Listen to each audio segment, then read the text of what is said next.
Okay, Mike, we do roll call.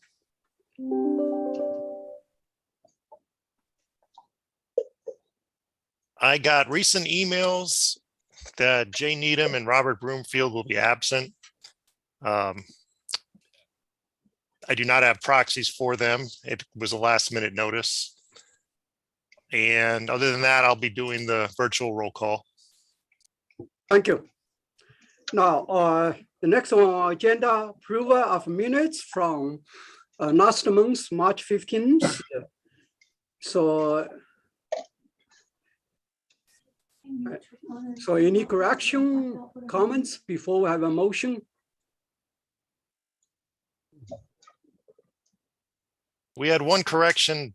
Dong Han is erroneously listed as not being there, but he was there, so that was corrected.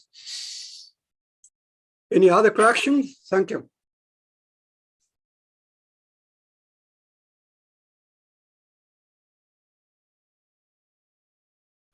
Okay. If there's no more correction, I need a. Joseph Shapiro had a correction, Dr. Lee. Hi, sorry. Okay, You can hear me? Okay, and see me?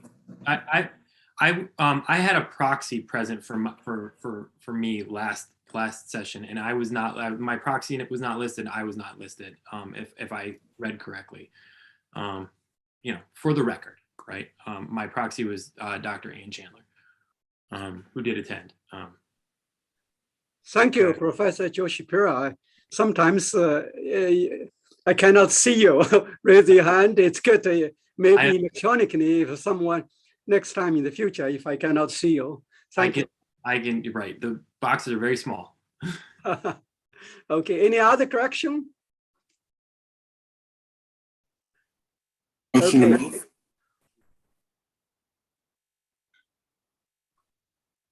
Oh, George, Dr. Joe Ceramic, you any comments or correction? No, just motion to move the question. That's what's Oh, okay, motion.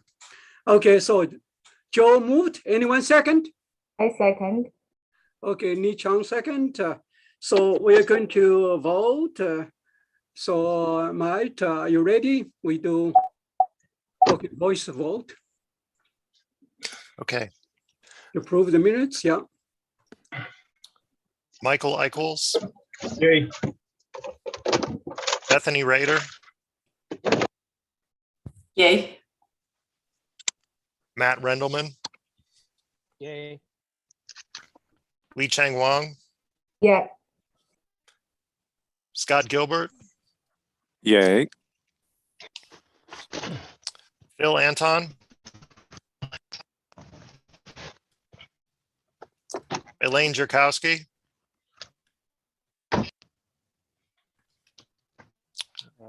Yu-Ting Lee, Yes, Stacy McKinney, Yay. Jennifer Sherry, Yay. Grant Miller, Yay. Ying Chen, Farhan Chowdhury, Yay. Arash Komai,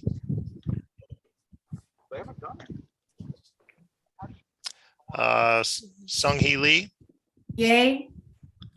Dong Han, Yay. Walter Metz, Yay. Joseph Brown, Yay. Scott Comparato,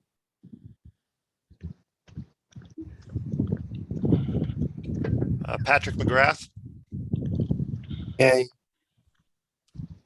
Joseph Shapiro, Yay. Joseph Schrammick, Yay.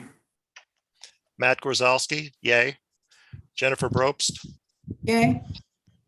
Eric Black, Elizabeth Dalala, Yay. Christopher McDowell, Yay. Diana Sarko, Yay. Amy Bro, Yay. Amanda Pangrazio, Yay. Mike Phillips, Yay. Julie Tate. Yay. Okay. No abstentions, and no nays. Okay, thank you. The next one on the agenda, report, okay. Good afternoon, everyone. As usual, our March issues of Faculty Senate Update FIY went out to all our faculty members last month. In addition, I have several business matters to report to you all very briefly. First, on March 18th, I attended Chancellor's Leadership Council meeting. At the meeting, I present the basic information or general information based on our Faculty Senators newsletter in March. On the same day, thanks to our coordination of our IBHE representative, Professor Lee Chang-Wong, our faculty senators, Jenny Brobist and I, myself, and Chancellor Nan, delivered a presentation at the IBHE meeting. It was about shared governance, shared responsibility, and shared future vision. It went well. It was well received. Second, I attended 2 of the EOC emergency operating centers meetings on March 21st and March 28th about the COVID-19 issues and campus safety and mask options. And third, on the morning of March 24th, I attended the university enrollment retreat to represent the faculty senator. I shared the PowerPoint or data with you when I got them on April 4th.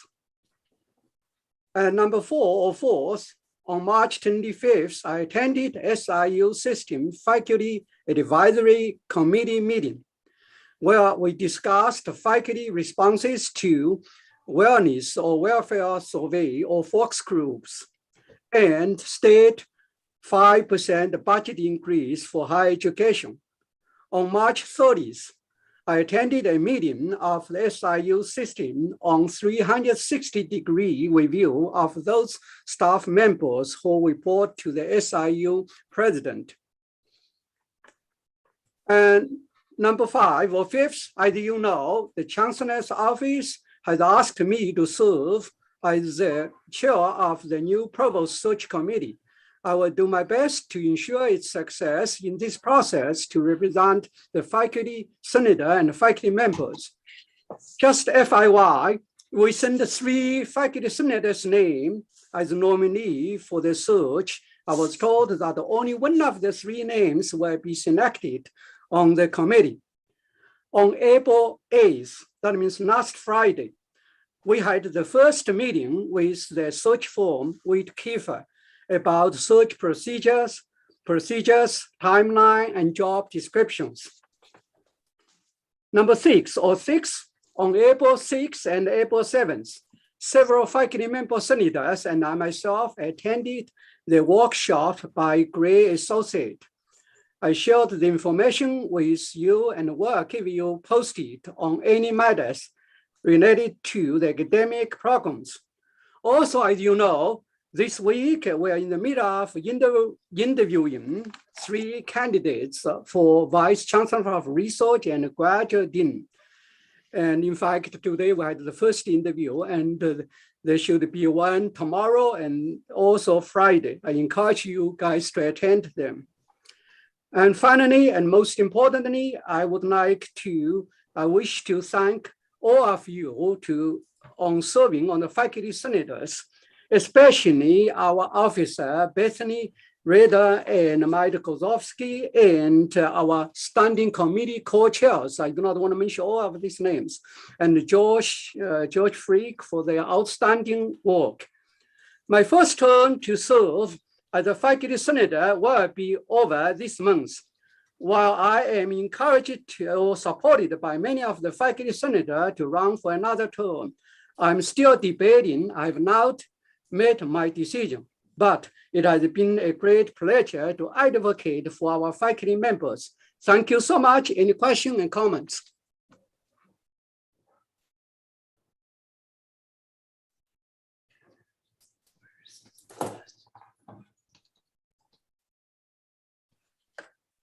Okay, Patrick? I just wanted to say thank you, Dr. Lee, for your leadership and your advocacy for the faculty at this institution. Thank you, Patrick. Any other comments, questions?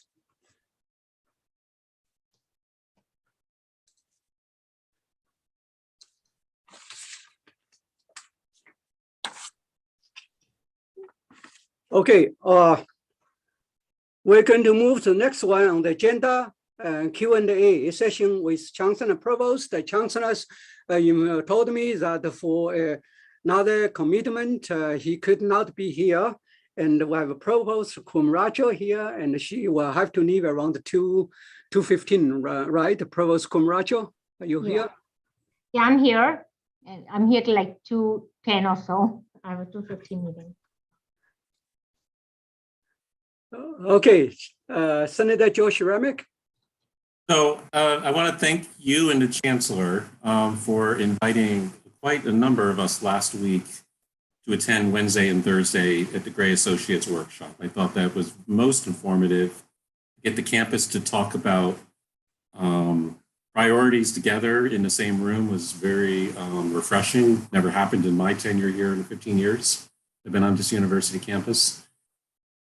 I would like to know what the next steps are of this process.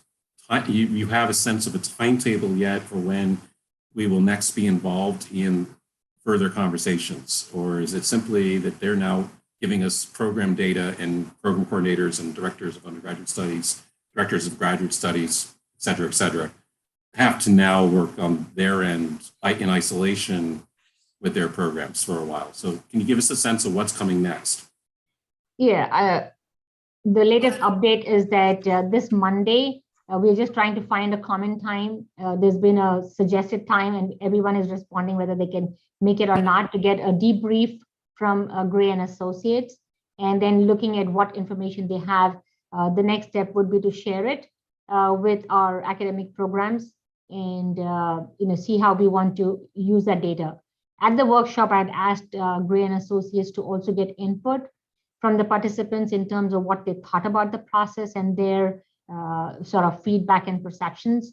So I'm going to ask them whether they are doing it, what the timeline is, and when we might get that data, because that would give the context for the information that we get from the debrief.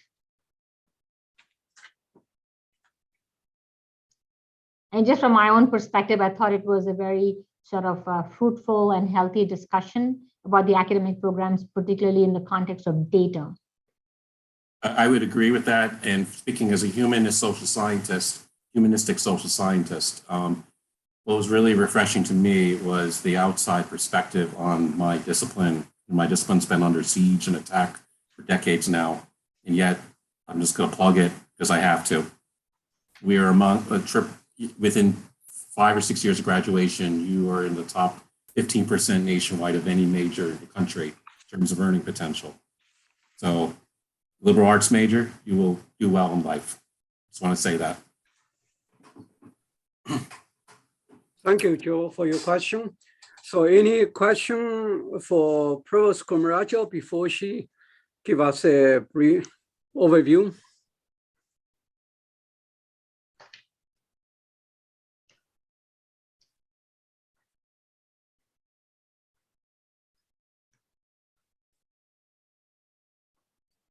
So Dr. Lee, do you want me to go ahead and just give some remarks? Yeah, okay. Yes, go ahead, I wasn't sure. So here are a few updates and other things to keep on our radar. One is that, as you know, about the mask requirement is now optional unless instructors had it in their syllabus at the start of the semester, where they may have mentioned that even if the university changes its policy, that for my class it's required, unless that was in the syllabus at the beginning of the semester, masks are optional. From Academic Affairs, we submitted the unit effectiveness plan and how we will be striving to achieve the objectives of the 5 pillars. That was due April 1st. So we submitted that and waiting for feedback on it. In terms of the various hires that are underway, we are hoping that by the time the spring semester ends, we'll be able to complete them We have 3 external searches, about 5 internal, and a whole bunch of school director ones that are almost like 15. We have 22 faculty searches. So all of those are in process. There's a lot of volume and activity, and we're keeping our fingers crossed that we can bring them all through the home stretch as the semester wraps up.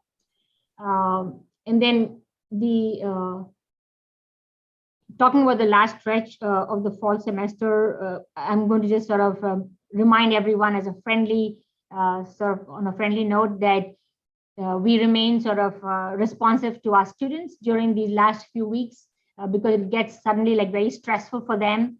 So in terms of responding to emails and taking care of their sort of unique situations, just to be a little more caring and not to take it personally if they seem abrupt, because it is very stressful for them. And also to get our grades in. We have been doing really, really well. In the fall semester, we only had like 3 instructors who did not submit their grades on time. So that was like 63 individual grades. So I'm hoping that we get to 100% this spring semester and establish a really nice record for ourselves. So those were like just the end of the semester kind of reminders.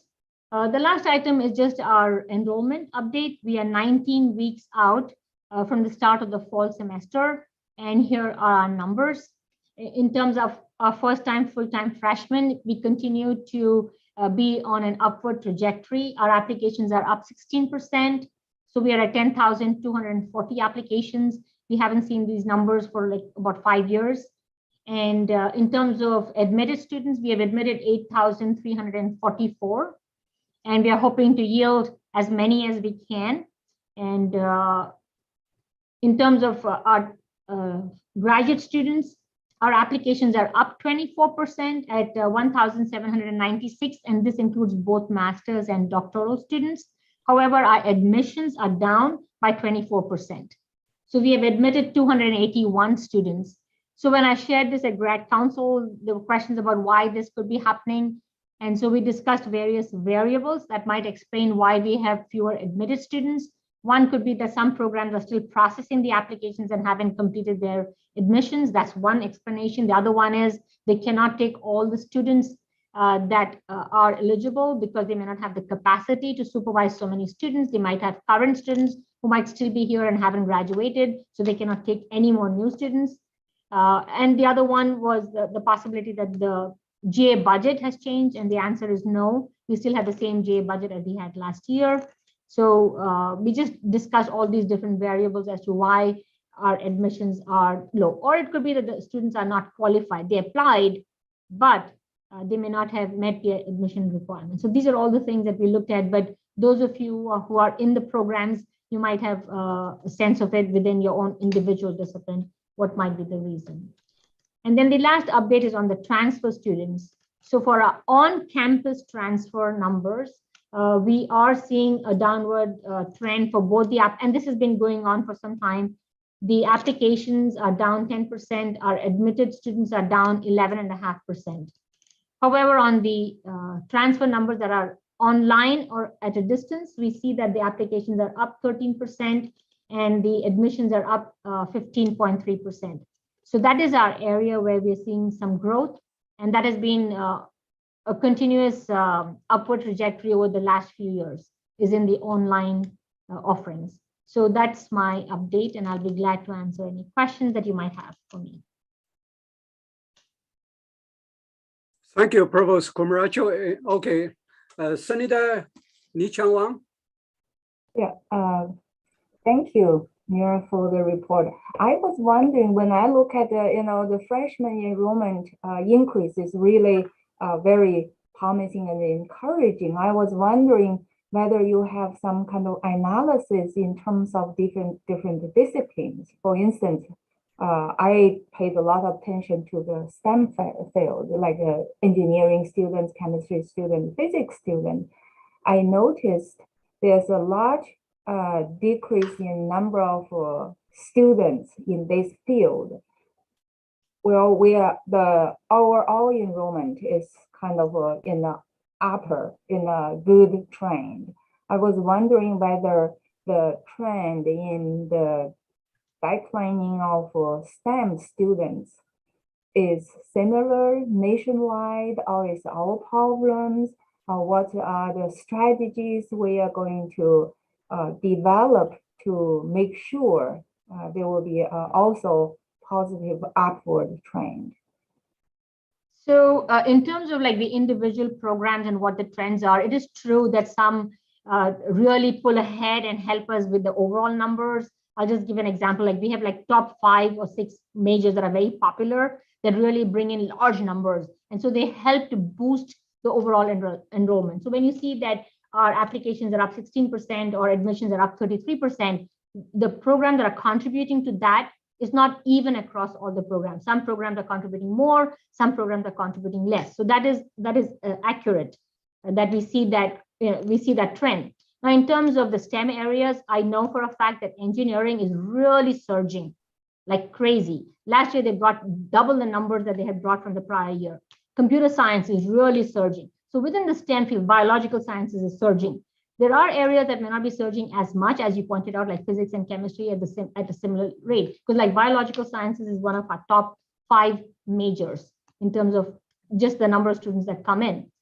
And in like, what are the reasons? Why is it? That is something that the individual programs can also look into across the country to see whether physics, let's say like if you take a program like physics or chemistry, across the nation, what are the trends? Are these programs generally enrolling large numbers?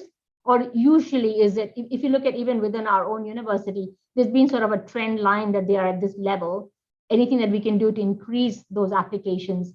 I'll just give an example of programs that have done like program specific marketing. They have seen really great gains, like forestry. They have done program specific marketing and seen a surge in the application. Like political science has done that. They've seen a surge. Within engineering, individual engineering programs have done that. They've seen a surge. So that is something to look into as a program to see whether program specific marketing might help. Because there are different variables that explain. It's not like one thing that explains the surge. It could be many things. It could be the visits to the university, visits to the high schools, the community colleges. It could be the campus visit that come and how much we engage with the students. There could be many variables as well as the marketing of the program. So that would be something to consider. Would that help? One is in general, what is like the ceiling? How high can we expect? Can we expect like thousands of applications in physics and chemistry? And if the answer is no, okay, what is the highest that we can expect? What are other universities getting? Look at, if you look at freshman numbers at all the Illinois State universities in that particular program, it gives you a sense for that discipline.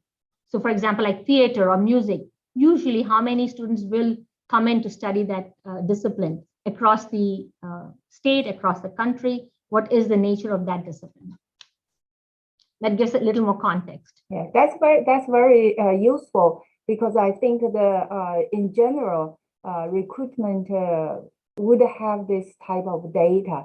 For instance, I'm aware of like engineering, EE, like electrical engineering. In 2017, they have around 500 students.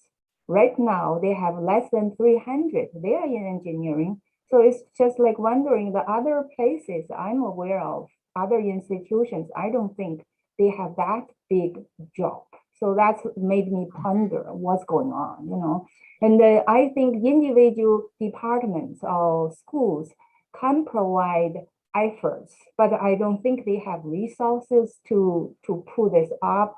So the central, like the administration, like a recruitment and like a enrollment office can help out. That's what I would think. Thank you.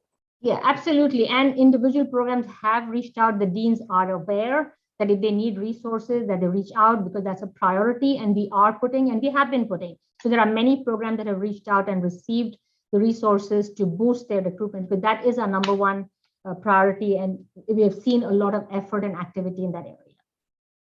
Thank you. Thank you, Professor Ni-Cheng Wang. Any more questions for Provost Kumarajo?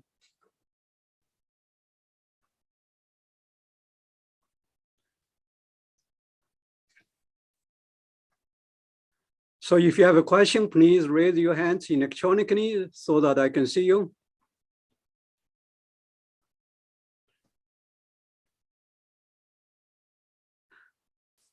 Okay, so Thank you so much, Provost Cumaracho. It seems to me that there is no more question.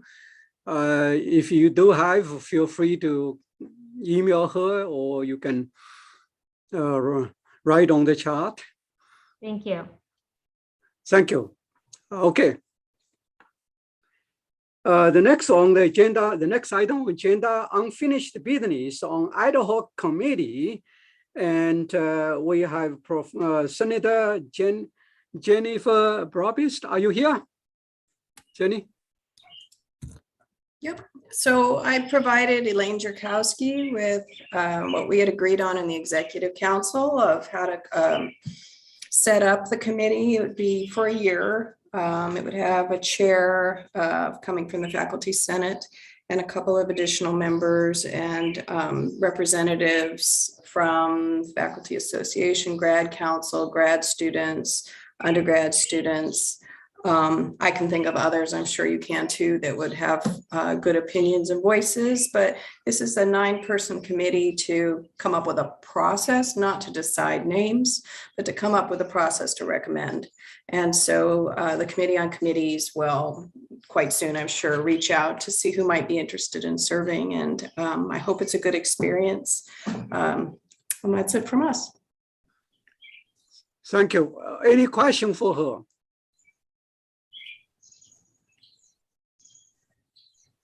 Okay, no question. So Senator Jenny Brobis, do you request any action or pretty much report? That's it? That's it, because we've already approved the committee. Thank you. Okay, thank you. All right, and now the reports. And we have Vice Chancellor Research, Dr. Gary Kinzel. So you are the first. Gary? All right. Well, good afternoon, everybody. I'm going to be very, very brief today.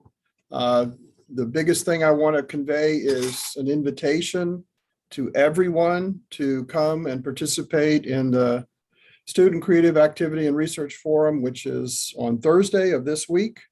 The morning sessions run from 9:35 to 10:50 and from 11 to 12:15. That's when the students will be present at their posters. Right now, we have about 90 participants, so I feel like that's a really good turnout, considering the fact that we've been, out of the game for a couple of years because of COVID. And I really would like to see as many faculty as have the time to come out and see what's going on and encourage the students to continue to participate in research and creative activity. Then there's a kind of an open viewing period of time after lunch. And then finally, there is the closing awards ceremony, which will be held at 3 o'clock in the Old Main. Again, I would like to encourage as many folks as can to come to that closing ceremony. We're going to be announcing, of course, the winners of the poster session, graduate and undergraduate. There's some other awards that will be announced. The Sigma Xi has a set of posters that they will be awarding prizes to. And we're also going to be announcing the winners of the foundation grants for next year, as well as the winners of the REACH awards for next year. The grad school has a couple of awards that they want to announce, and the Materials Technology Center has an award that it wants to announce as well. So there's going to be a lot going on at that award ceremony at 3 o'clock, and I'd love to get as many folks as have the time to come and be present and clap and say congratulations to the students. Encourage your students to be present as well. Now, I have one very significant request. We need some more judges. I know I've already asked for them a few times, but we especially need judges in life sciences, physical sciences, and engineering. We've come up pretty short in those areas, and we definitely need some more judges, especially for the 11 to 12:15 session. So if you have an hour and 15 minutes that you can spare on Thursday from 11 to 12:15, and you feel like you can judge some posters in either life science, physical science, or engineering, please send your name to Jackie. We'll get you in there. It's not, it's just a small chore, but it's a great benefit to our students. So I'd really like to see if some more folks could sign up to be judges. Just send Jackie or me an email and we'll get you in the process into the mix. Finally, one thing to pass along to your junior faculty, the Office of Sponsored Projects Administration will be holding a workshop for faculty, especially younger faculty who think that they might want to apply for an NSF Career Award. Those are typically have due dates sometime in the middle of the summer. So if they're thinking about applying this year or in some future year, please let your junior faculty know that that workshop will be held on April the 20th from 1 to 3 in the Morris Library on the 7th floor, the room 752, 754. So if you have a junior faculty and you think they might be interested in applying for that grant, please let them know about this opportunity. They just need to contact the Sponsored Projects Administration Office to let them know that they're going to be in attendance. So those are really the two announcements that I wanted to make here at the meeting today, but I'm also happy to answer any questions that anyone might have. So any question for Vice Chancellor Research, Gary? Any question for him? Oh.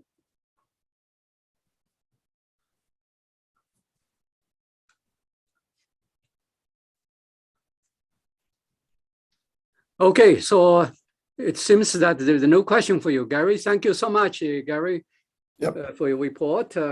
The next one on report is Executive Council report, which was similar to what I said, so I will skip that.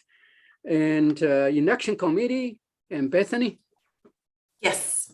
So as you probably all know at this point through the emails you have received, we are elections for next year for Senate, as well as the special elections for those that resigned earlier this year from the Senate are currently underway. Can I share my screen? Sure. Okay, yeah. So I'm just going to quickly show you, just give you a little background on, let's see. Can you guys see that? This should be a Word document, great.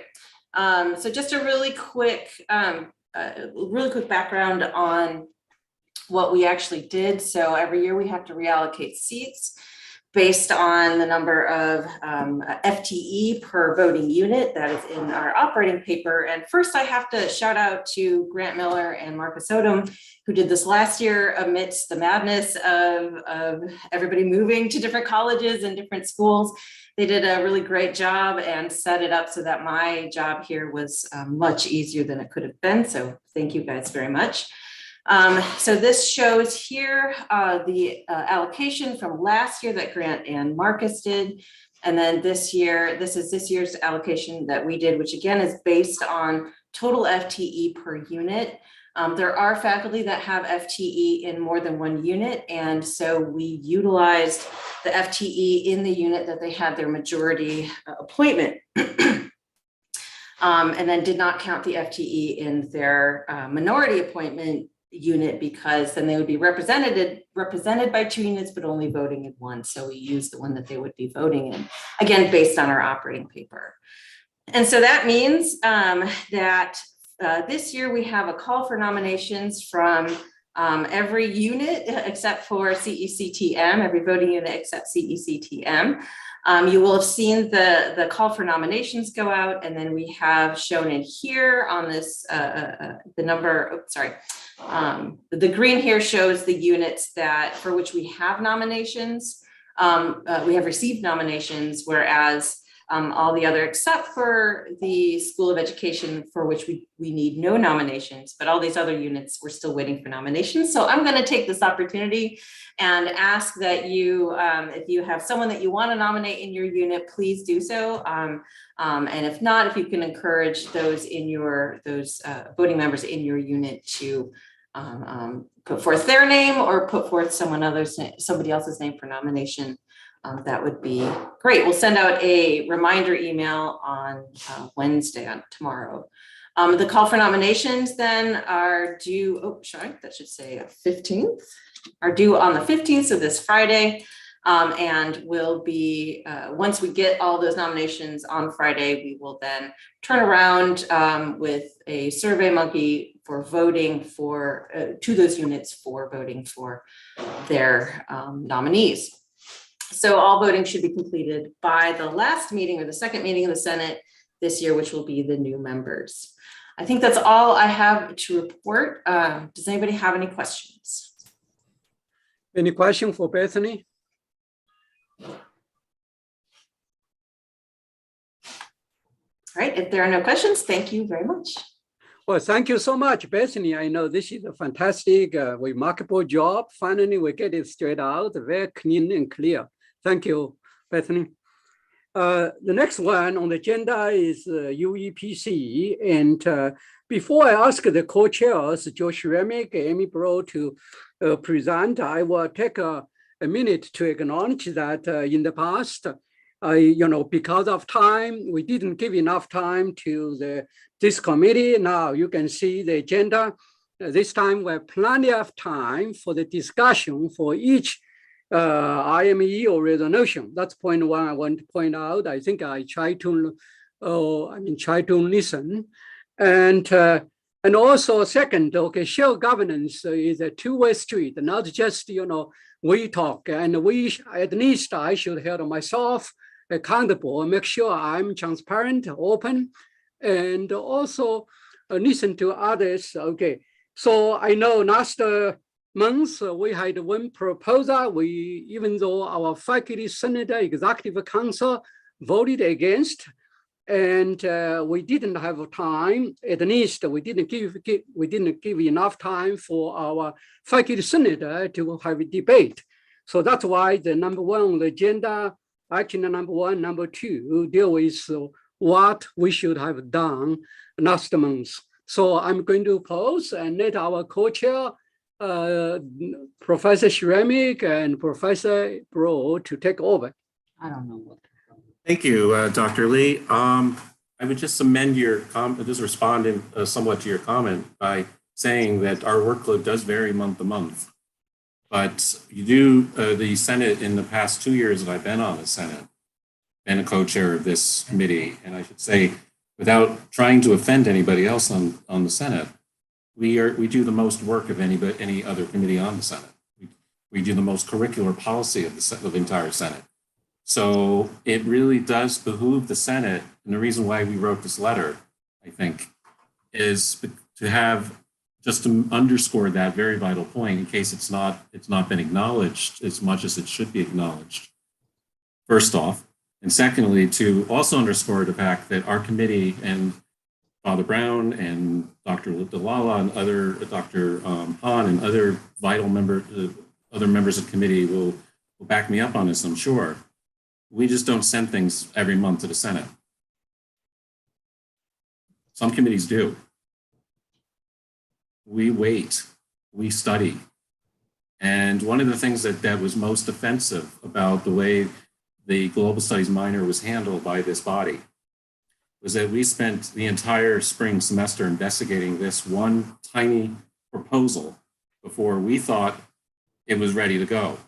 To then have our opinion ruled out of order unanimously by every other executive officer of the Senate, which I have to say is personally offensive.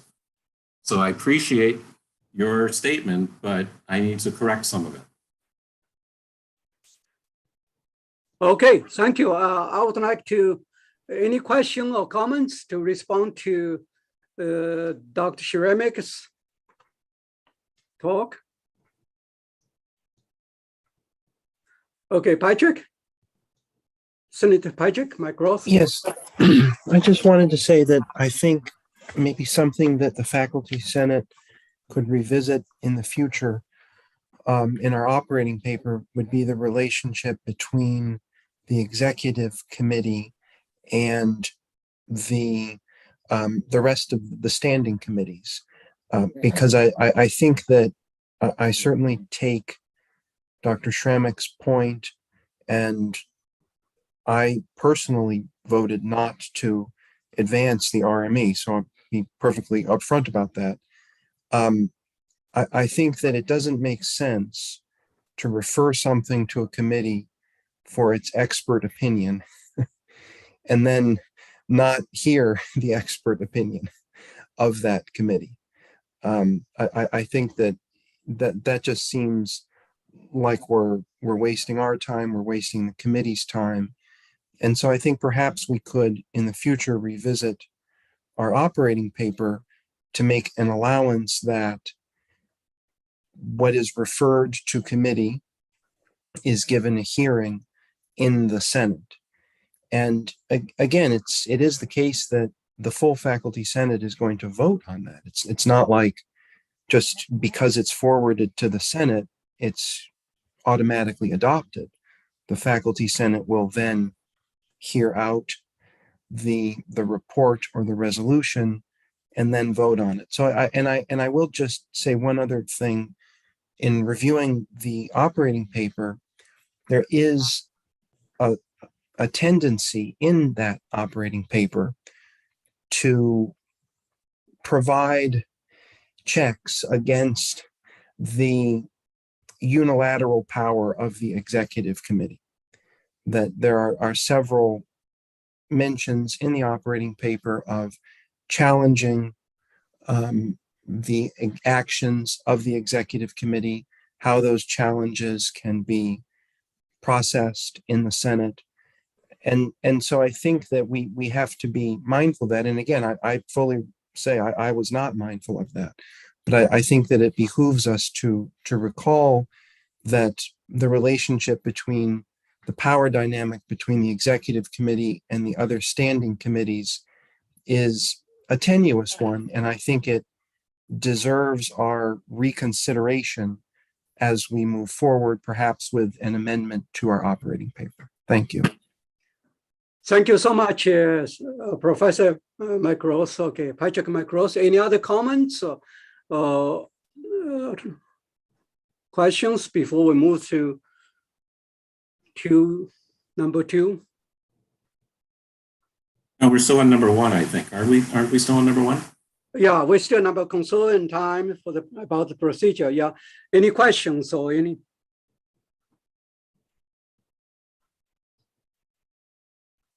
I'd like to thank Senator McGrath actually for suggesting a conciliatory way forward here. One of the things that's always troubled me, and I know it troubled Bethany last year when we were co-chairs, was how certain members of the executive committee, and they won't be named, did at times think that the executive committee was an upper chamber of this faculty senate of some sort, or had veto power of some sort over the actions of committees.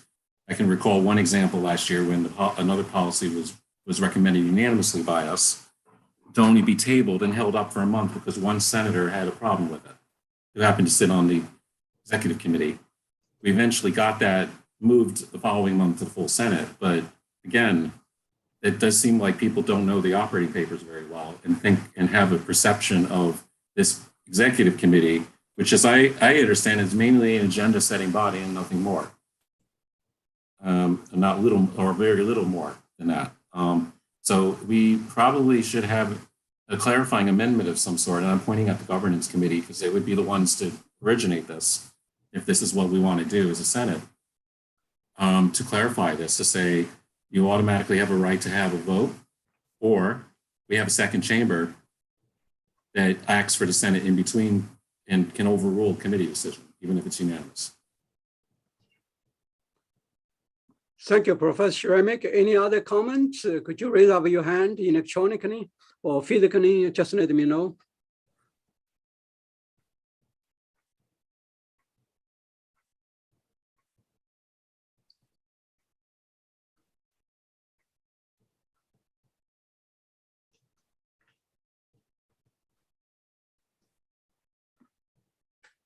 All right, so it seems to me it's quiet. Do you want more discussion on item number 1 before we move to item number 2?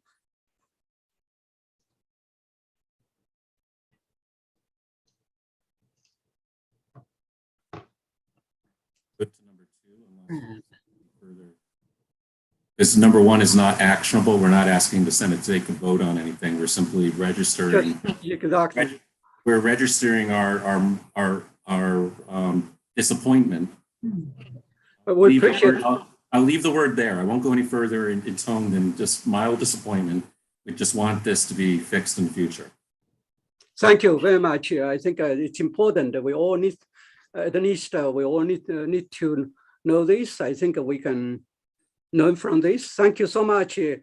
Okay, so if it's okay, we're going to reintroducing IME and resolution on discontinuing minor in the global study. And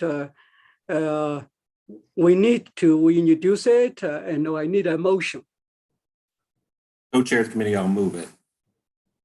And Amy also raised her hand, so we'll move and second it. So Amy, you second, right? Yes. It should not do that. Okay. So we're going to open the floor for discussion. Okay, and I'm going to be neutral in this case. Okay. Ni Chang? I have just like a procedure question. I thought for the recommendations, like for motion, if it's recommended by committee, we don't need second. I just want to let you know that, right? I'm not sure because we've done it either way in the years that I've been on the Senate. Yeah, but normally, if it's because this committee is already more than like 2 people, so we don't need to.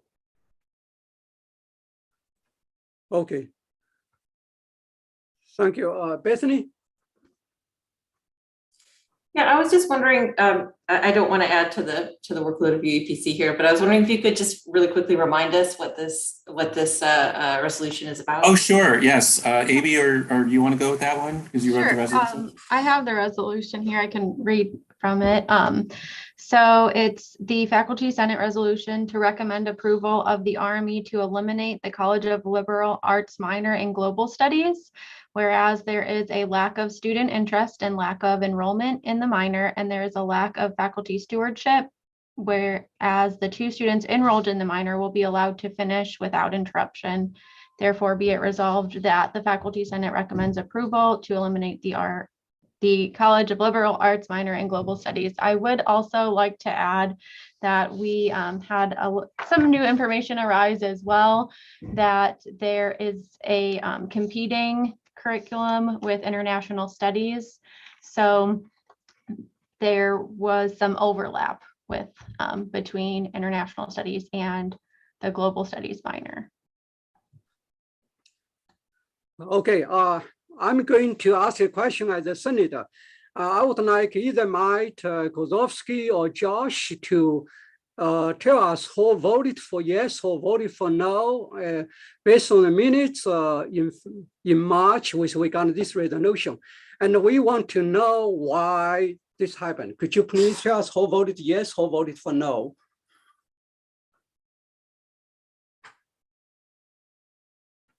On the executive committee, you mean? Right, voted against it. I think most of them voted against. Okay. Be transparent. I think many people know the minutes. We just want to reiterate why. Everybody voted against it except for Amy, as I recall. Okay. Well, okay, good. And there were various reasons for that. It was confusing.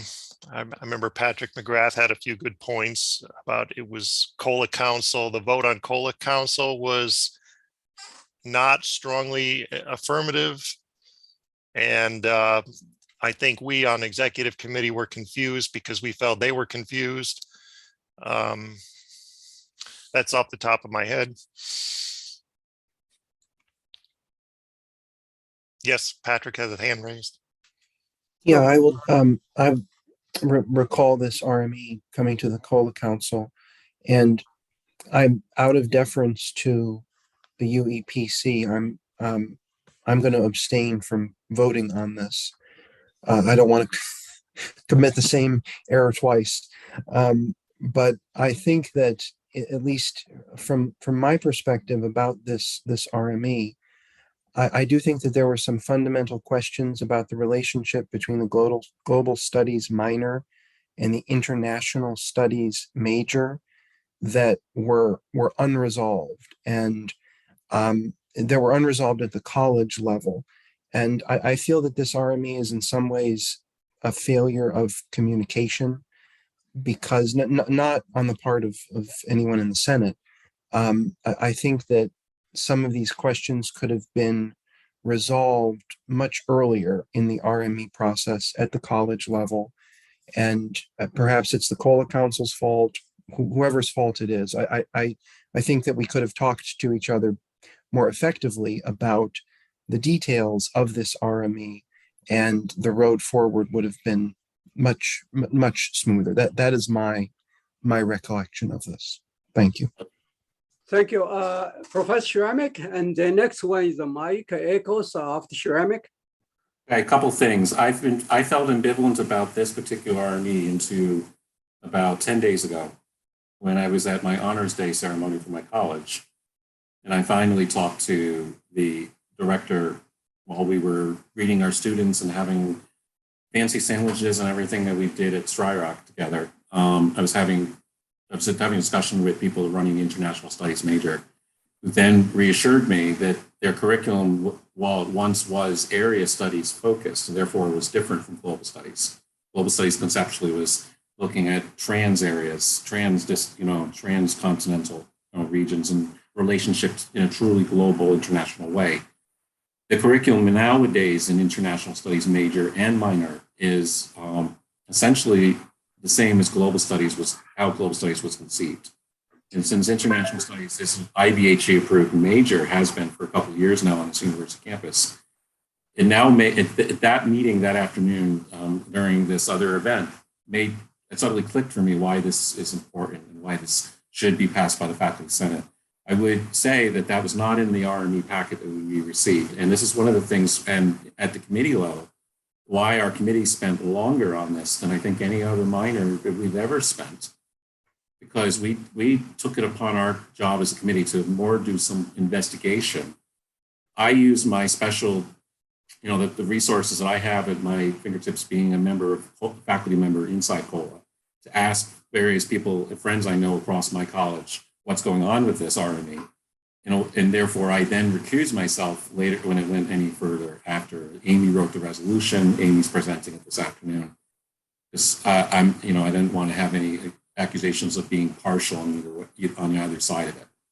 But I would just repeat what I heard the other day. It just seems like there's more information now coming forth. Probably wasn't ready to go last year before COLA Council. But the other thing about COLA Council, and this is just for the Senate to know, and Patrick, you would know this as well. We've had a hard time in the last couple of years having faculty involvement in COLA Council. And in fact, we haven't had meetings of it, or regular meetings of it. So I think it also behooves faculty in our college to get our act together a little bit more in terms of shared governance. But that's another question, I suppose. Thank you.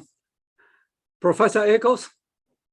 Well, I think Joe may have kind of answered my question, but when I look at this RME, what it says to me is we've got a minor that's not really functioning, not that we have a minor that's not really needed. And that's what concerns me a little bit. If there was something in here that said, this is redundant to a major or something like that, I would be much more comfortable with saying, yes, let's get rid of it. To me, the justification in it right now is kind of, well, we don't have anybody organizing it, and so it's just not working.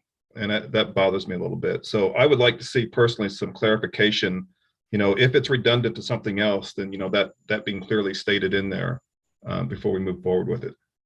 Lizette or somebody on the call here right now? Yes, I'm on the call and so is Dean Balkansky. Perfect. Okay, could you raise a hand rather than interrupt? Okay, so. And Dr. Lee, this is directly to answer Mike's question before we go any further in a debate. I think it's an efficient way to answer his question. Dr. Chevalier. Yes. Is there a specific question for me? Dr. Eichholz's question. Sure. So Yeah. is this redundant to something else? Again, I'm not sure that I'm clear on why. Yeah, okay. I get your question now, Mike. I think the confusion of telling me not to speak when I was asked to speak threw me off. So on this particular one, it is something that there has been no student interest, and there is a current degree minor going forward. So it's a little of both. So I'll agree with you that perhaps the RME could have provided some more clarity, but I think the discussion in UEPC and the discussion that's happening right now is bringing that clarity forward. Okay, Lizette, you have a message on the chat. Dr. Boganski is here, can speak on the IME if needed. Do you want him to speak? I believe so. And If he Dean wants to. Bolkowski. Well, hi, everyone. I'm waiting for someone to call on me. I don't want to invade your meeting and then just start spouting off. But anyway, interesting conversation. In my view, global studies is directly in competition at this point with international studies. International studies is housed within an actual unit, a current school. It has faculty directly supervising it. We even hired an international studies professor just a couple of weeks ago. We hope to see further growth there. Whereas global studies is a free-floating program in the college. It was created by several deans ago, for all the right reasons, I'm sure, but no one ever really took the reins of it, and it's never been particularly strongly enrolled, especially currently. And so rather than having two differently named but otherwise very similar programs on the books, it seems that one should go, and the one that needs to go is global studies.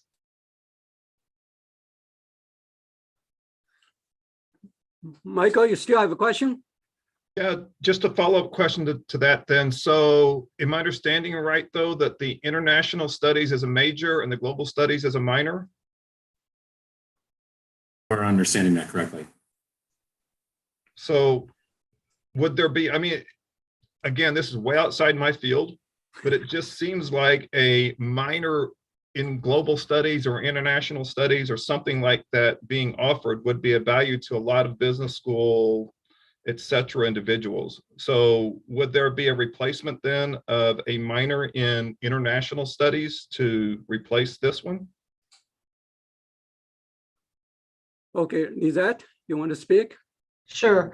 What we have right now is within language, cultures, and international trade, there's a specialization in international studies that has been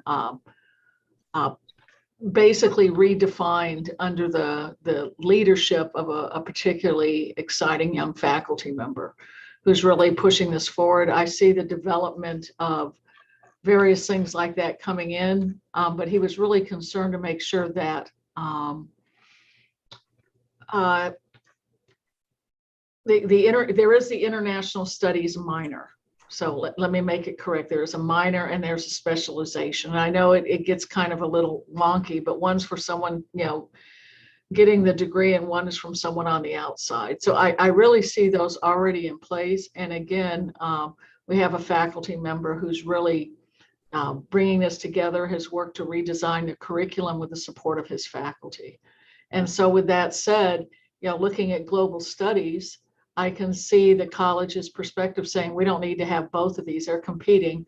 One has a faculty advocate, one does not. And why not keep our curriculum fresh and current and with faculty that want to, build it and take it forward. Okay, that clarifies my question. Thank you. Okay. Thank you. Any other questions? Provost Hamaraju has her hand raised, Dr. Lee. Oh, okay, yes. Provost. Mary, your mic is off. Mic is off. Mike, just to your point, the international studies specialization, even the major, many of the courses are taught by the College of Business and Analytics. So a lot of those courses are counted. So there's always already involvement of that. So, I think that if there is enough interest for a minor, that could always be created once we have the faculty on board looking at all of that data.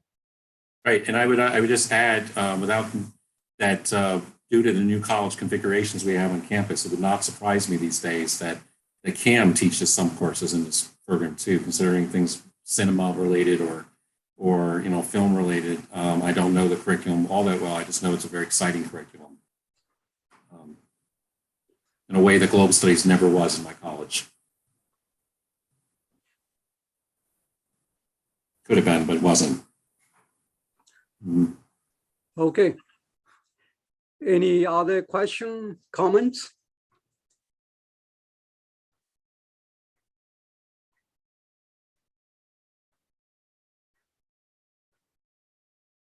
Now, if we do not have any more question or comments, we're going to close the debate. We're going to have a vote. I'm going to wait for a second in the case you have more question. Okay. Now, Mike, I'm sorry, Matt, are you ready? So we're going to have a voice vote, okay. Yes, okay. Michael Eichholz, Yay. Bethany Rader, Yay. Matt Rendelman, Yay. Lee Chang Wong, Yeah. Scott Gilbert,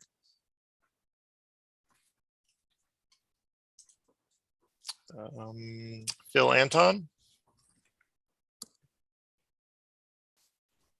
Elaine Jarkowski. I think she will be late. Yeah, I wasn't sure if she came in though, and I didn't see her. So Yu-Ting Lee, Absent 10. Stacy McKinney, Yay.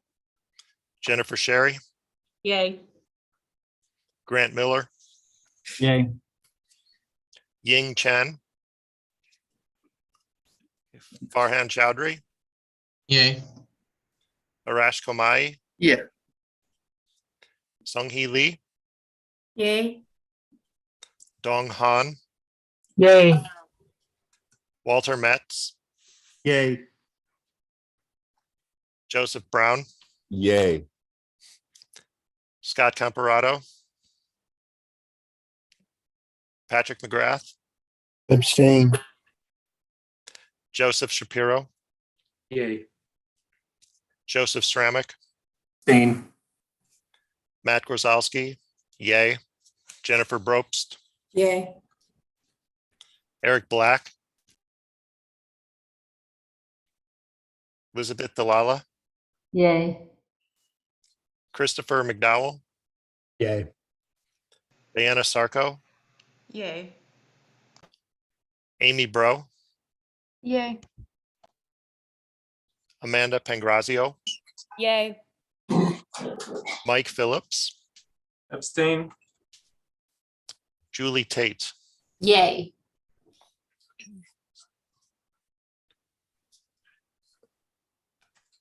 There were 4 abstentions and the rest were yays. Okay, very good. So resolution was carried over. Thank you. Okay, so then we have 2 new resolutions this month. One of them is a resolution to alter the specializations offered through the BS in recreation professions. And this is a resolution where they wish to change the number of specializations from 3 to 2 and to change the names of those specializations to better reflect the career trajectories of this particular program and help students graduate, as the dean pointed out, faster. So I open the floor for any questions or comments.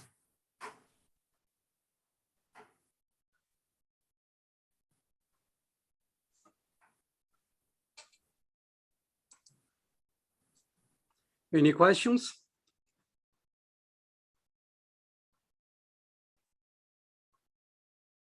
I call the question.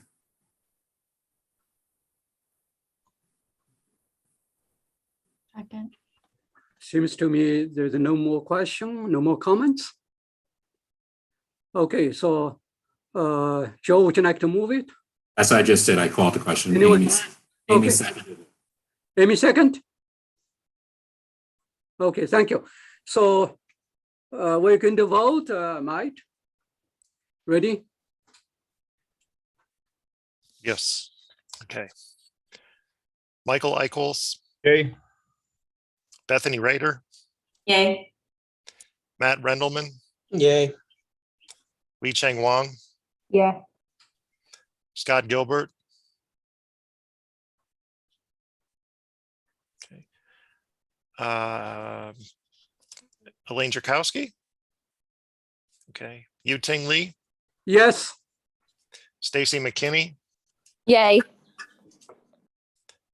Jennifer Sherry, Yay. Grant Miller, Yay. Ying Chen. Okay.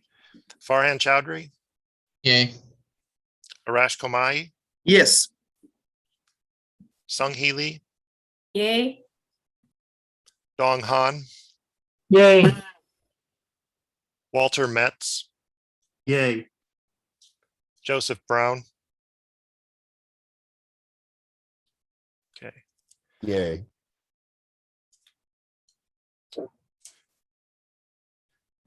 Patrick McGrath, Yay.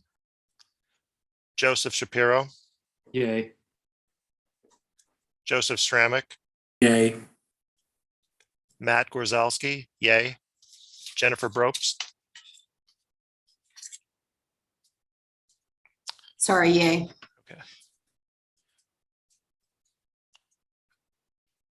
Elizabeth Delala, Yay. Christopher McDowell, Yay. Diana Sarko, Yay. Amy Bro, Yay. Amanda Pangrazio, Yay. Mike Phillips, Yay. Julie Tate. Yay. Okay. Good. Okay, so one more. Dr. Remick? Okay, so I'd then like to move the final resolution for this afternoon, which is a resolution to eliminate the Bachelor of Science in Electronic Systems Technology.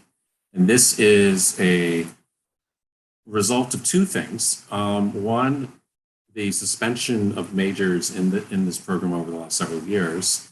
And it really is the effect, and Lizette may correct me, Dr. Chevalier may add further to it, of a reorganization. This is a beneficial aspect of reorganization. We always thought or it was always argued when reorganization went carried through the university campus as it did, that we would find duplicate and triplicate programs and that we would merge them together. In fact, it was one of the arguments for reorg in a lot of ways was we have 4 different versions of the same program on campus and we can't get them united into one and conserve our resources and be more effective in how we use our resources. So that it seems to be what's happening here. I will turn over though to any experts on that subject because it's on the other end of the curriculum spectrum from what I am usually an expert on. So I open the floor to Dr. Chevalier or anybody else who wishes to speak for this. Julie Dunstan, who is the director of the School of Applied Engineering and Technology, could not make this meeting, but I felt I could speak on her behalf. And any other members of the College of Engineering, Computing, Technology, and Math, of course, I encourage you to help. But in this particular case, it's a program that used to be an ISAT and has moved over to the new school and is very, very similar to electrical engineering technology. There is a little bit more math required for the electrical engineering technology, but there's a fallback position for a student that might have stopped out, and that's technical resource management, which really is a STEM degree completion program.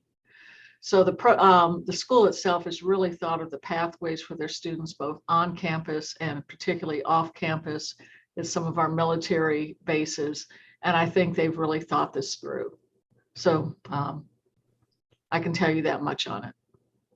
Other piece of very important summary information I will provide my senators with is this is an Article 9 process. When you are ending, sunsetting, when you're eliminating a major, it has to go through the Article 9 process. The Faculty Association did write a letter evaluating this.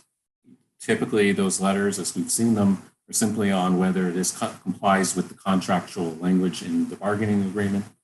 However, this letter highlighted the fact that this degree elimination proposal that we have before us this afternoon received unanimous support among the faculty, and therefore also received the Faculty Association's tacit support, even though they're not asked to weigh in on the merits of it, simply whether it complies with the contract or not.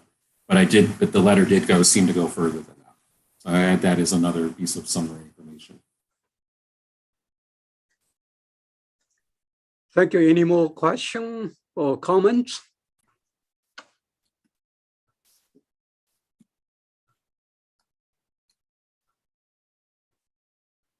Okay, so Joe, would you like to move it? We'd like to move it. So anyone second? Second. Okay, so Bethany second. Okay, so Mike, are you ready? We're going to vote for the number 4 resolution, IME. Michael Eichholz, Yay. Bethany Rader, Yay. Matt Rendelman, Yay. Lee Chang Wong, Yeah. Scott Gilbert,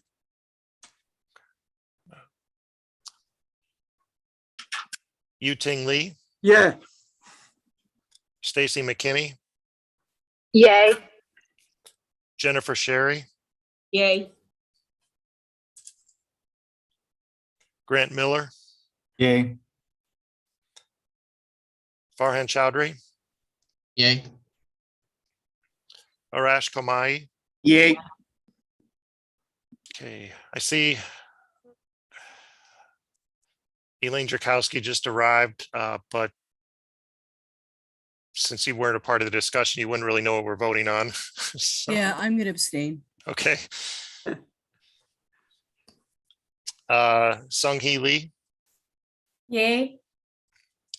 Dong Han, Yay. Walter Metz, Yay. Joseph Brown, Yay. Patrick McGrath, Yay. Joseph Shapiro, Yay. Joseph Ceramic, Yay. Matt Grozalski, yay. Jennifer Brobst, Yay. Elizabeth Dalala, Yay. Christopher McDowell, Yay. Diana Sarko, Yay. Amy Bro, Yay. Amanda Pangrazio, Yay. Mike Phillips, Yay. Julie Tate. Yay. Okay, Good. So thank you so much, Professor Ceramic and Professor Amy Bro. And we're done with item number D. We're going to move, unless you have more question, any more question? Okay, so we're going to move to the budget committee. Jenny? Jenny Provist? Sorry. So the budget committee met by email. We had some back and forth exchange and we realized it's the end of the year. But there has been general consensus that next year, the committee will likely want to focus on salary equity issues. That's already being done in part by the administration's own assessment. So we thought it would be good for the Faculty Senate committee to do some sort of parallel assessment. So that's what we came to. And of course, they could change their minds next year, but it's been a good year. Thank you. And thanks to my committee members. Thank you, Professor Provist. Any question for her, for this committee?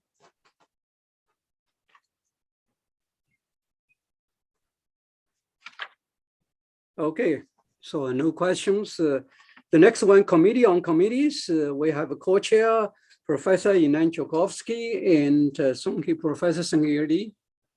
Okay, thank you, Dr. Lee. This past month, committee received and approved 2 requests. The first one was to approve 8 faculty senators for attending Gray Associate Workshop, which was held last week. For the second one, committee approved 3 faculty senate names to send them to the Chancellor's office for selection to the Provost Search Committee. These are what I want to report today. And thank you so much for our committee too. Thank you. Sure. So do we need to approve those names or maybe just a report? That's good enough or? Already we got approval last Approved. last Okay, week. good. Yeah. Yes, thank you. So Inan, do you have anything to add? No, I think Sung-Hee covered it. Thank you. Sure.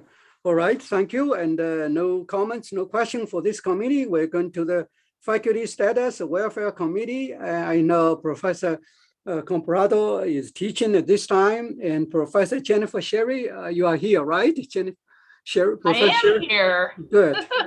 Okay. I am here. I'm sorry I've had to bounce back and forth, but I am here now. So I just would like to take the opportunity just to let everybody know the email actually has been sent out to the Faculty Senate on the vote of the Survey Monkey that went out about the operating paper change on terms of appointment. So that actually has been sent out, and thank you so much to Matt for doing that. And that way you can all see the results of that. That will also be sent out to all faculty because that did get voted upon by all faculty recently. So thanks to Dr. Lee for looking over the survey and kind of helping out with the questions. Thanks to Scott Comparado, my co-chair on this committee. And that's actually all I have. So I appreciate your time. Thank you. Any question, comments for this committee?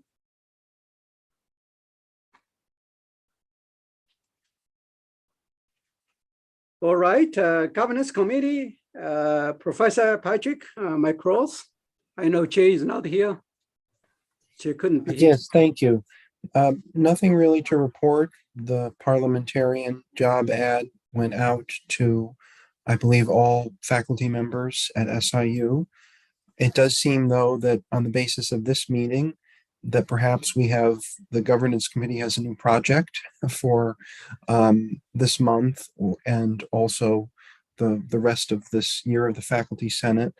And that would be, as we discussed, clarifying the relationship between the executive committee and the standing committees. So that is something that I will discuss with the members of the governance committee, perhaps draft some language. We can collectively draft some language, and I'll have to look again exactly what the process is for amending the Faculty Senate operating paper, but I know it's a long one, and perhaps though that's something to initiate. So that would be my only comments. If anyone has any suggestions, please let me know. Thank you.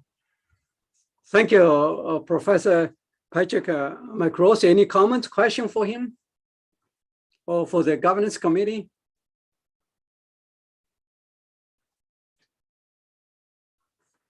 Okay, so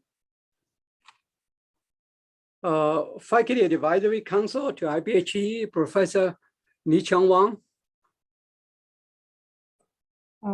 Yes, we had a meeting on March 18th. Not much to discuss, but the two items we extensively discussed. One is about mental health. That's one thing the council talked a lot about, and we drafted a letter. It seems like IBHE pays a lot of attention to when they ask questions. The director of IBHE even asked us to redraft so that it can be distributed among campuses. Then the second issue is about the COVID-related issues, how campuses will respond this kind of new situations. One of the biggest event, I think President Lee already talked about, is Chancellor Lan and the President Lee, and also Budget Committee Chair Jenny Brost all gave presentations on the shared governance, shared responsibility, and shared future vision at SIUC. That's a big event for the council members.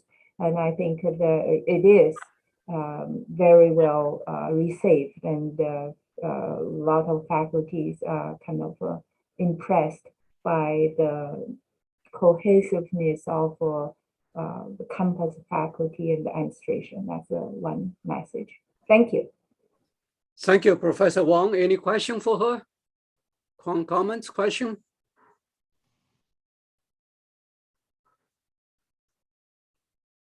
Okay, so if no, we're going to move to the next one. Graduate Council, Professor Junhua Li, are you here? Yes. Graduate Council met on Thursday, April 7th, and 3 resolutions have been approved on RME for granting the Consortium for Embedded Systems temporary IBHE status as a center, and an RME for post-baccalaureate certificate. It's a graduate certificate in public health, and an RME for elimination of master's degree in education in the School of Education. All of these were approved. And then for Research Spotlight, a faculty member of public health in the School of Human Sciences presented his research. This is all I have today. Thank you. Great, thank you. Any question for Professor Junhua Li? Graduate Council, no?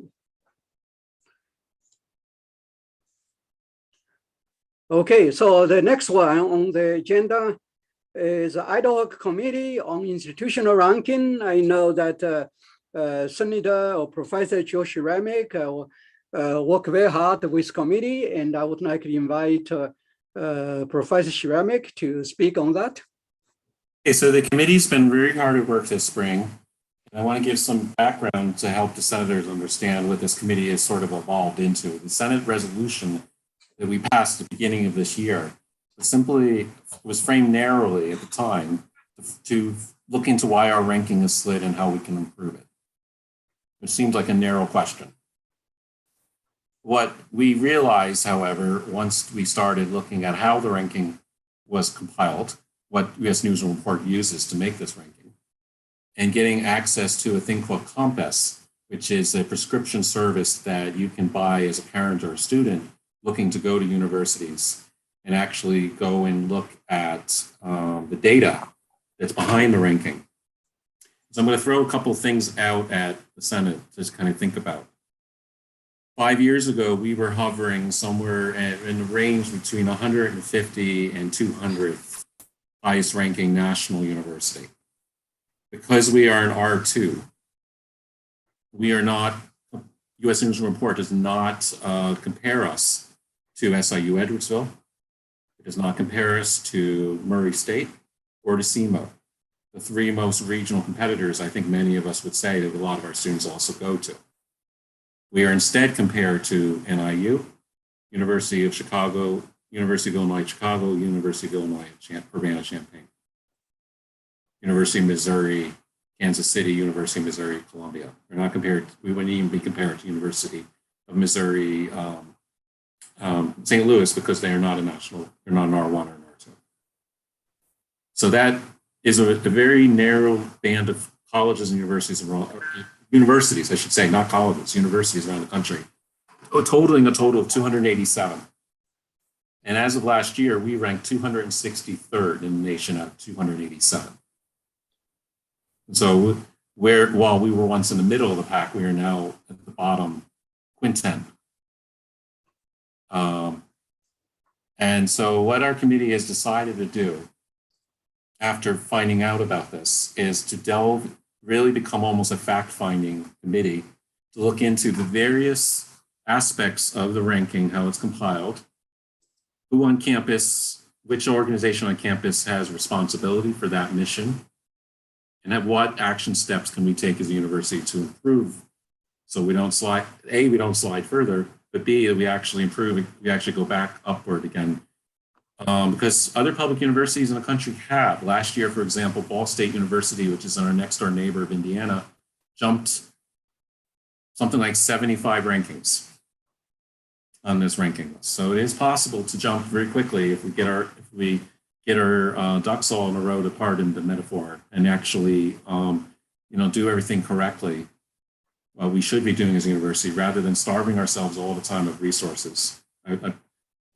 Staffing has been hollowed out even more severely with faculty lines on this campus, for example. I think we all know that. And so we think about the various aspects of this larger puzzle. And so we're trying to study it right now, going on a spreadsheet. We have a group spreadsheet going. We're going to be looking at every part of the data and then probably coming back in the late fall semester with a recommendation report that will then be presented to the full faculty senate, to the chancellor and the provost. So that is sort of where we are at. We meet every week or even every other week for an hour and a half on a Thursday afternoon. So it's a pretty active committee involving student members, faculty members who are not on the Senate, the 3 senators that are appointed, and so on. So it's been a very productive committee, but its remit is a little more extensive than the faculty senate, I think, originally envisioned, and the time for completion is probably a little longer. So I wanted to update the Senate as to why those 2 things are. Okay, thank you. Any question, comments? Okay, Mike Kozlowski first, then after that, Professor Mike Echols. Mike first.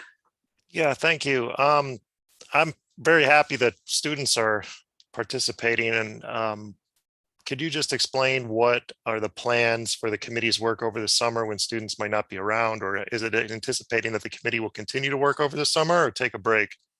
I think we're on 9-month contracts, many of us. So first of all, and I'm going to personally, I'm out of the country most of the summer, here and there, everywhere. I'm on a 12-month. I'm sorry. Yeah, a lot of faculty, research. It's the first year since COVID struck that I can realistically do archival research. So don't interfere with that personally, and I'm sure that's probably true of everybody else on the committee that has other very busy things to do. So no, we're gonna wrap up at the end of this month with one more meeting, which is sort of planning what we're gonna do in the fall. I anticipate the fall being we're gonna roll up our sleeves. We're going to take over parts of the data sets that we feel like we want to take over, and we're going to then put the data in and think about policy recommendations. I would imagine a report will come to the faculty senate November, somewhere around November is what I would imagine. Okay, thanks. Thank you for your question, Mike. Thank you for your answer, Joe. Mike, Professor Echols.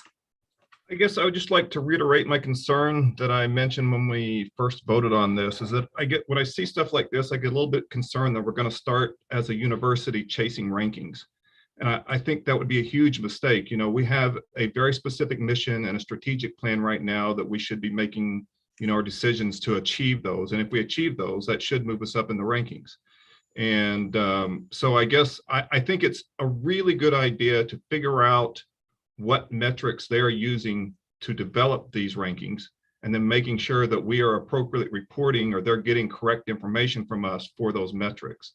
But I just, I want to caution you guys to make sure that we don't start falling down that slippery slope, I guess. Yeah, well said. It's a concern that our Vice Chancellor for Enrollment Management has actually presented to us on the full committee. He was our first expert that we called to present on data in terms of our retention and 6-year graduation averages and our outreach, particularly for students receiving Pell Grants and other forms of financial aid. And we're heavily dependent of that. That tends to ding our ratings somewhat compared to the wealthier universities that have students paying full tuition. We know this. Unfortunately, social and cultural, socioeconomic factors play a role in in the ranking. And if you're Princeton or you're Harvard or you're MIT, you're going to be lavishly funding student support services, retention offices, et cetera, in ways that we can't even dream about on this campus. So it's a tricky needle. It's sort of threading this needle is kind of tricky here. I think we all agree that something happened in the last 5-6 years that caused our academic quality on this campus to decline. So the fact that our ranking nosedived from somewhere when we were in 160, 170 range, now we're 263. We also know that from another way of looking at this, that we may aspire to be R1, but But I think a lot of us, I know I'm going to speak personally here, I worry about retaining our R2 at this point, given that we're voting to suspend language programs and we're voting to do this and we're voting to do that because we don't have resources. We simply don't have resources. And when you start dismantling graduate programs like that, somebody's going to notice. So there's multiple ways of looking at this, and we're only advisory after all. I look at this as sort of running possibly in parallel with Gray and Associates and their work, working on a somewhat different track, but a parallel track. And it's ultimately going to be up to university leadership to actually lead this campus to where we need to be led. Great. Okay. Thank you very much for your answer. Thank you very much, Professor Eagle, for your question. Any question, any comments for Senator Shramik before we have all the business?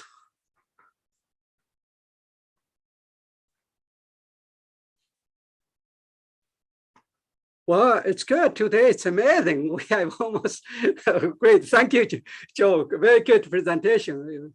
Okay, thank you so much. Good job. Appreciate you guys working very hard. I know I join the meeting almost every time I can. Good work. And all the business, we are going to obviously this month, April 26th, and possibly in May, we're going to continue by Zoom unless you have objection. That'll be okay with you guys? Okay. So any new business?